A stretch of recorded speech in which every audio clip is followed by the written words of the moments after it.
Yes Lakshmanarao గారు చెప్పండి, ఈ ఘటన ప్రజల్లో పోలీస్ వ్యవస్థపై ఒక నమ్మకాన్ని ఏమైనా దెబ్బతీస్తున్నట్టు కనిపిస్తుందా? అందరికీ నమస్కారం అండి. ఎస్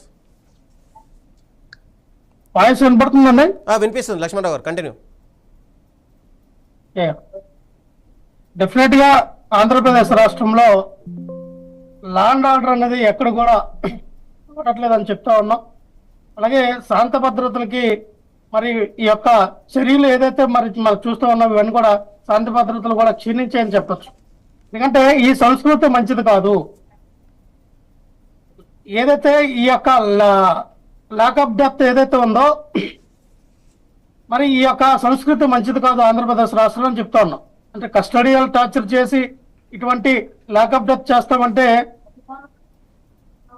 రాబోయే రోజుల్లో సమాజానికి ఏం మెసేజ్ ఇస్తూ ఉన్నాం అన్నది అర్థం చేసుకోవాలి. అంటే పోలీసు అన్నవారు వాళ్ళకి కూడా రాజ్యాంగేతర శక్తులు కాదు కదా, వాళ్ళు కూడా రాజ్యాంగానికి అనుకూలంగానే పనిచేయాలి.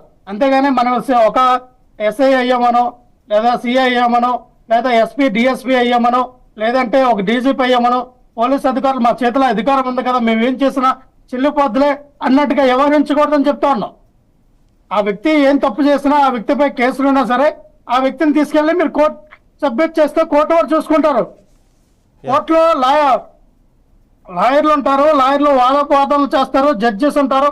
ఆ వ్యక్తికి ఎటువంటి మరి ఆ శిక్ష వేయాలో వాళ్ళు చూసుకుంటారు. అంతేగాని చట్టాన్ని మన చేతిలో తీసుకొని మనము ఈ రకమైనటువంటి లాకప్ డెత్లు చేస్తామంటే చూస్తూ ఊరుకున్న పరిస్థితి అయితే కాదు.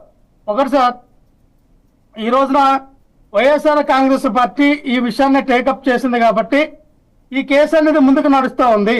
నిన్న జగన్మోహన్ రెడ్డి గారు ఆ కుటుంబ సభ్యుల్ని పరామర్శడానికి వెళ్ళారు కాబట్టి ఈ రోజున చంద్రబాబు నాయుడు గారు ఆ కుటుంబ సభ్యుల ఇంటికి పిలిపించి నేనున్నానని భరోసా ఇస్తూ ఉన్నారు. అంటే జగన్మోహన్ రెడ్డి గారు వెళ్ళిన తర్వాతనే అదే సీఏ నాగరాజు పైన హత్యాయత్నం కింద కేసు నమోదు చేశారు. ఆ తల్లిదండ్రులు పిలిపించి వాళ్ళతోనే ఆ కేసు పెట్టించి ఎఫ్ఐఆర్ అనేది కట్టారు. మరి ఇంతవరకు ఈ 40 రోజుల్లో ఎందుకు చేయలేపారు? మరి ఆ తల్లి పోలీస్ స్టేషన్ చుట్టూ తిరిగి కాలు అరిగిపోయి గుండెల్లో బాధ, కన్నీటిలో ఆ వేదన, కన్నీటి చుక్క మాయమైపోయింది. అటువంటి తల్లి బాధ, ఆక్రోధన, ఆవేశం ఎప్పుడు కూడా గమనించినటువంటి పోలీసు వ్యవస్థ, ఈ యొక్క కూటమి ప్రభుత్వం, జగన్మోహన్ రెడ్డి గారు అడుగు పెట్టగానే ఈ రోజున వాళ్ళ కుటుంబానికి న్యాయం చేస్తాం, మేము ఉన్నాం, మేము భరోసా ఇస్తామా అని అంటూ ఉన్నారు. మంచిదే, చేయండి. ఎంతలో చేస్తారు, ఎప్పుడులో చేస్తారు, ఎప్పటి వరకు చేస్తారు? ఇంతవరకు కూడా ఆ వ్యక్తి చనిపోయాడని వాళ్ళ కుటుంబ సభ్యులే కదా ప్రసారం చేశారు. చనిపోయారు, ఆ బూడిదనే కలిపేశారని చెప్పి వాళ్ళే కదా ప్రసారం చేశారు.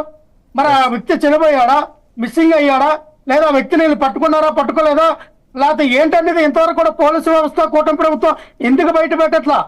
ఆ సీసీ కెమెరా ఫుటేజ్లేవి, ఆ సాయి కృష్ణ ఎవరితో మాట్లాడారో ఆ ఫుటేజ్లు తీసుకురండి. అసలు అమిషక్ వాస్ అన్న వ్యక్తి జనసేన పార్టీ నుంచి వాళ్ళ ఇంటికి వెళ్ళి 1.2 కోట్లకి ఎందుకు బేరమాడాడు? ఎందుకు బేరమాడవలసి వచ్చింది? సీఏ మంచివాడే, సీఏ మనం చెప్పినట్టుగా వింటాడు, సీఏ ఎలాగంతా ఇదవుతాడు, మన సీఐని కాపాడాలి అని అన్నారు. ఈ రోజు చూస్తే ఏసీపీ లేదా లలిత కుమార్ గారిని ఈ రోజున ఎంక్వైరీకి పిలిచి ఆమె విచారణ చేస్తా ఉన్నా. ఏసీపీ లలిత కుమార్ గారికి, లేదా ఎస్పీ డిఎస్పీకి, లేదా విజయవాడ సిపికి, లేదా ఆంధ్రప్రదేశ్ రాష్ట్ర డీజీపీకి ఈ కేసుకి సంబంధం ఏంటి, లింక్ ఏంటి? ఈ కేసులో అమిషక్ వచ్చాడు, జనసేన పార్టీ ఎందుకు వచ్చారు అనేది సమగ్రమైన విచారణ జరిపించాలా.